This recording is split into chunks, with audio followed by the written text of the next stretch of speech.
Replacing standard electrical outlet in 9 easy steps.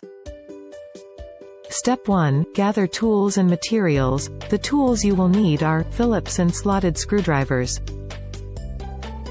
Materials needed are wire, outlet, and outlet faceplate. Step 2. Turn off the power to the receptacle from the main fuse or circuit panel, then use a voltage tester to make sure that the circuit is dead. Step 3. Unscrew and remove the cover plate. Step 4. Unscrew the receptacle from the electrical box and pull it out with the wires still attached. Step 5. Remove the wires while making mental notes of where the white and black wires are attached.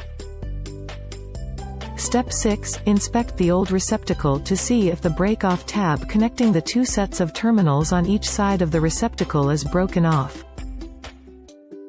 If it is, remove the corresponding tabs from the new receptacle. Step 7. Attach the wires to the terminals of the new receptacle. Step 8. Push the new receptacle back into the electrical box and screw it in place. Step 9. Screw on the cover plate and then turn on the power.